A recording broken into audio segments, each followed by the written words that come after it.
திருவாட்டாறு மூலவர் ஆதிகேசவ பெருமாள். இந்த பெருமாளும் பாத்தீங்கன்னா 22 அடி உயரம். எப்படி நீங்க திருவனந்தபுரத்துல திருமுடி ஒரு வாசல்லாலையும், திருவடி ஒரு வாசல்லாலையும், நாபி கமலத்தை ஒரு வாசல்லாலையும் சேவிக்கிறீங்களோ அப்படியேதான் இந்த பெருமாளையும் சேவிக்கணும்.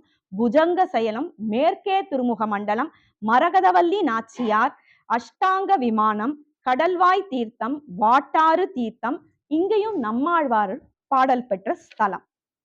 அது பார்த்தீங்கன்னா பிரம்மா இந்த இடத்துல ஒரு யாகம் பண்றாரா. அவரோட மனைவியான சரஸ்வதிக்கு அதை பத்தி சொல்லாம நோட்டிபிகேஷன் சொல்லுவோம் இல்லையா, அது கொடுக்கலையா. அவர் பாட்டுக்கு ஒரு யாகத்தை பண்றாராம். பண்ணோன்னு அந்த அம்மாவுக்கு கோவம் வந்துடுறது. அவ என்ன பண்றான்னா கேசன் கேசின்னு அரக்கா இருக்கா, அதுல கேசனை முதல்ல ஏவராளாம்.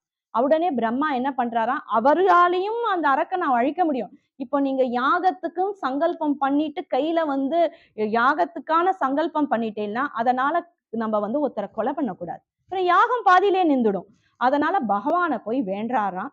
அவளும் தேவேந்திரர்கள், சிவன், பிரம்மா அத்தனை பேரும் போய் நாராயணனை வேண்டாளாம். நீதான் இந்த யாகத்தை காத்து கொடுக்கணும் அப்படின்றாராம். உடனே பகவான் அங்க வராராம். அந்த பகவான் இங்க கேசவ பெருமாளாக அந்த கேசனோட சண்டை போடுறாராம். அந்த கேசனை அடக்கவே முடியலையா. அப்ப என்ன பண்றாலாம், அந்த ஆதிசேஷன் தன்னோட 1000 பராமண்டங்களையும் விரிச்சு அப்படியே அடக்கிறதாம். அப்படியே அவர் அடங்கலையாம். உடனே 11 சிவலிங்கங்களை பெருமாள் பிரதிஷ்டை பண்ணி அந்த இடத்துல காவலுக்கு வச்சு இவனை பிடிச்சு மகேந்திரகிரி மலையிலேருந்து அவனை கீழே தள்ளுறாராம். அவன் மரணிச்சு போறானாம். இன்னைக்கும் நீங்க பார்த்தேன்னா சிவராத்திரியில சிவ வழிபாடு இந்த 11 சிவலிங்கத்தை தரிசனம் பண்ணினாதான் முடியுமா. அப்புறம் இவன் இறந்து போயிடுறான். கேசின்னு இவனோட கூடி ஒரு அரக்கி இருக்காளாம். ஆஹா, இப்படி கேசனை கொன்னுட்டியே அப்படின்னு சொல்லிட்டு அவ ஓடி வராளாம். இந்த பெருமாளை உடனே பெருமாள் பாக்குறாராம். பிரம்மா சொல்றாராம், அப்பா எனக்காக இந்த யாகத்தை காத்து கொடுத்த, எனக்காக நீ இங்கேயே எழுந்தருளிடுப்பான்னு பெருமாள் அவருக்காக வேண்டி அங்கேயே கேசவ பெருமாளாக திருக்கோலம் பூண்டு கோவில்ல எழுந்தருளிட்டாராம். உடனே இந்த கேசி பாக்குறா, ஆஹா இவர் தானே நம்ம அண்ணனை கொன்னா, அதனால இவரை நம்ம கடல்ல மூழ்க வைக்கணும்னு சொல்லிட்டு நதி உருவெடுத்து அந்த பெருமாளை மூழ்கி அடிக்கிறதுக்காக அவ ஓடி வருவாளாம்.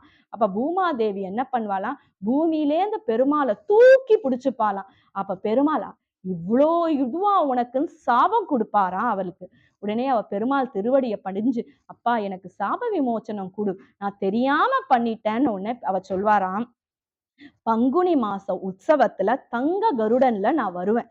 அப்போ மூவாற்று முகத்துல தீர்த்தம் ஆடினா உன்னுடைய சாபம் தீரும்னு உடனே அவ அத மாதிரி செஞ்சு தன்னோட சாபத்தை போக்கின்றாராம். நீங்க பாத்தீங்கன்னா பெரும்பாலான பெருமாள்கள் அப்படின்னு பாத்தீங்கன்னா ராஜாக்களுக்கு நிறைய உதவி பண்ணியிருப்பா. நீங்க திருப்பதியில பாத்தீங்கன்னா கூட தொண்டைமான் சக்கரவர்த்தின்வா, அவருக்கு ராஜா உதவி பண்ணியிருக்காரு. அதே மாதிரி இங்க பாத்தீங்கன்னா ராஜா கேரளவர்மா, அதுக்கப்புறம் ராஜா மார்த்தாண்டவர்மாக்கெல்லாம் இந்த பகவான் உதவி பண்ணியிருக்காராம். அதனால இவெல்லாம் என்ன பண்ணாலாம், பெருமாள் மேல நிறைய பாடல்களையும் பாடியிருக்காளாம். இந்த கோவில்ல இருக்க கருட விக்கிரகம் பார்த்தீங்கன்னா தங்கத்தால் ஆன கருட விக்கிரகமா. அதே மாதிரி உற்சவர் சிலையில பார்த்தீங்கன்னா அந்த விக்கிரகத்துல கண்கள்ல பார்த்தீங்கன்னா ரத்தினம் பொதிக்கப்பட்டிருக்கான், மரகத கற்கள் பொறிக்கப்பட்டிருக்கான். திருமார்பு பார்த்தீங்கன்னா மாணிக்கத்தால ஆனதான். இங்க பாத்தீங்கன்னா புஷ்பாஞ்சலி உற்சவம்னு ஒண்ணு நடக்குமா. அந்த உற்சவம் பாத்தீங்கன்னா புரட்டாசி பங்குனி 2 மாசத்துல நடக்கும். ஒரு வாரம் நடக்குமா. அந்த ஒரு வாரமும் சூரியனோட ஒளிக்கதிர் பகவான் மேல நேரடியா உழுமா அந்த உற்சவ காலத்துல அப்படின்னு சொல்றான். இந்த பெருமாளை பத்தி நம்மாழ்வார் பார்த்தீங்கன்னா 10ஆம் 10 6ஆம் திருவாய்மொழியில 10 பாடல்கள் பாடியிருக்கார்.